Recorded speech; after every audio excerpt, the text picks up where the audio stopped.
সকলোৱে ভালে আছে ন? তো মই এইখন গাঁৱৰে দক্ষিণ জামমণ্ডল মইনাপুৰৰ এজন বাসিন্দা হয়। মোৰ নাম গকুল দাস। তো আজি মই তোমালোকৰ লগত মানে কিছুমান অলপ কথা পাতিম 5 মিনিটমান, ঠিক আছে? হ'বনে? ৰেডি আছেনে শুনিব? অ'কে। মানে কথাটো হৈছে আমি সকলোৱে সৰু সৰু এতিয়াও কণমানি হৈ আছোঁ, যেনেকৈ তোমালোকে আছা, হয়তো আমিও এদিনাখন তেনেকুৱা আছিলোঁ, হয়নে? কিন্তু আজি আমি অলপ পঢ়া শুনা কৰি অলপ ডাঙৰ দীঘল হৈছোঁ। তো আজি আমি আমাৰ এই সমাজত কিছুমান প্ৰব্লেম ফেচ কৰি আছোঁ, হয়নে?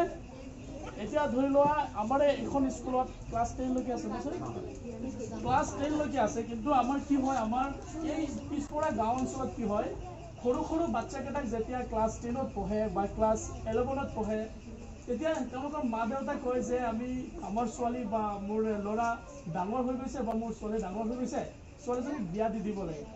এনেকুৱা ক্ষেত্ৰত মানে কিছুমান ফেচ হ'ব লগা হয়, হয়নে? কিন্তু আমি জানো যে এই স্কুলত যিহেতু আমি পঢ়া লিখা কৰি আছোঁ বা আমাৰ টিচাৰে যিবোৰ আমাক জ্ঞান দি আছে, সেই জ্ঞানৰ মাধ্যমত আমি ইমানবোৰ আমি গম পাওঁ যে আমাৰ লাইফটো অকল সেই ক্লাছ 10লৈকে বা ক্লাছ 11লৈকে আমি সীমিত নাথাকোঁ, হয়নে নহয়? আমাৰ লাইফটো আগত বহুত দীঘল আছে। গতিকে যদি কেতিয়াবা তোমালোকে এই বস্তুবোৰ তোমালোকৰ গাঁৱত দেখা, এই কথাবোৰ শুনা, তেতিয়াহ'লে তোমালোকে আমাৰ যিজন ছাৰ আছে, ছাৰৰ লগত কণ্টেক্ট কৰিবা আৰু তেওঁলোকে কি কৰিব, 1098 যিটো নাম্বাৰ আছে ন, 1098 যিটো চাইল্ড অফ মাদাৰ বুলি কয়। ধৰি লোৱা তুমি আজি ক'ৰবাত ঘূৰিব গৈছা, তোমাৰ সন্মুখতে কোনো এটা বাচ্চাই কাৰোবাৰ দোকানত কাম কৰি আছে, ঠিক আছে? তেতিয়া তুমিতো ডাইৰেক্টলি একো কৰিব নোৱাৰিবা মালিকজনক। তেতিয়া তোমালোকে কি কৰিবা, 1098ত ফোন কৰিবা, যিটো নেকি টোল ফ্ৰী নম্বৰ হয়। তোমালোকৰ নামো নাহে, একো নাহে, কিন্তু তোমালোকে কি কৰিব পাৰিবা, সেই বাচ্চাটোক সুৰক্ষিত দিবৰ কাৰণে তেওঁলোকে এই বাচ্চাটোক যাতে কাম কৰাব নোৱাৰে, সেই বাচ্চাটোক তাৰ পৰা তোমালোকে ৰেস্কিউ কৰাই ভাল এটা শিক্ষা অনুষ্ঠানত তোমালোকে এই নাম্বাৰটোৰ যোগে তেওঁলোকক কি কৰিব পাৰিবা, এংগেজ কৰাব পাৰিবা, ঠিক আছে? নাম্বাৰটো কি আছিলে, 1098। ধৰি লোৱা আজি হয়তো তোমালোকে মোবাইল ইউজ নকৰা, কিন্তু তোমালোকৰ ঘৰত মা দেউতাওতো কৰে ন। তোমালোকে ঘৰত গৈ ক'বা যে দেউতা বা মা, মই এনেকৈ এখন জেগাত গৈছিলোঁ, তাত গৈ দেখিছোঁ সৰু এটা বাচ্চাক দি দোকানত কাম কৰি আছে, ঠিক আছে? যাতে এই পৰিস্থিতিটো, ধৰি লোৱা আজি তোমালোকে সৰু হৈ আছা, তোমালোকে যেনেকৈ সৰু হয়, বাচ্চাটোও সৰু, তোমালোকে যিমান কষ্ট কৰিব নোৱাৰে, সেই বাচ্চাটোও ইমান কষ্ট কৰিব নোৱাৰে। কিন্তু দেখাৰ পিছত যদি তোমালোকৰ অনুভৱ হয় যে বাচ্চাটোক মই ভাল এটা অনুষ্ঠানত দিব পাৰিম, ভাল এটা স্কুলত পঢ়াব পাৰিম, সেইটো তোমালোকেও পাৰিবা। কিন্তু তাৰ কাৰণে তোমালোকে 1098 যিটো নম্বৰ আছে, সেই নম্বৰটোত ফোন কৰি সেই বাচ্চাটোৰ ডিটেইলছটো দি দিবা, ক'ত কাম কৰি আছে, কি কথা।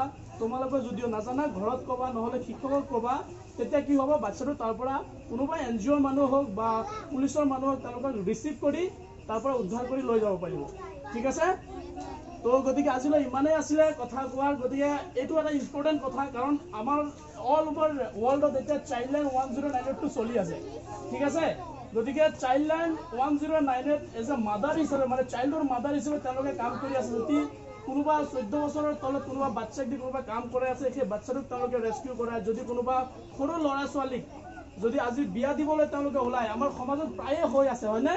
16 বছৰৰ বা 17 বছৰৰ ছোৱালীক তেওঁলোকে বিয়া দিবলৈ চেষ্টা কৰে। গতিকে এনেবোৰ ক্ষেত্ৰত যদি তোমালোকে গম পোৱা যে বাচ্চাটোৰ এতিয়া বহুত সৰু হৈ আছে, কিন্তু মা দেউতা বিয়া দিবলৈ চেষ্টা কৰি আছে, তেতিয়াহ'লেও তোমালোকে ছাৰক জনাবা, ছাৰে আমাক জনাব, তাৰপিছত কি ব্যৱস্থা ল'ব লাগে আমি ল'ম, ঠিক আছে? ধন্যবাদ। গফুৰজী আহিলে আমাৰ ল'ৰা ছোৱালীক উৎসাহ কৰিলে বা বহুত ভাল এটা যে আইন প্ৰসংগৰ কথা যে ক'লে, এইটো নিশ্চয় আমাৰ এই গ্ৰাম এৰিয়াৰ ল'ৰা ছোৱালীৰ কাৰণে কোনো কেতিয়াও টৰ্চাৰ মানে শোষণ কৰিব নোৱাৰে। মেইন উদ্দেশ্য হ'ল কোনো শোষণ কৰিব নোৱাৰে। গতিকে প্ৰত্যেক লাইন আছে, এই লাইনৰ যিটো নম্বৰ দিছে মনত ৰাখিব আৰু মোক ক'ব।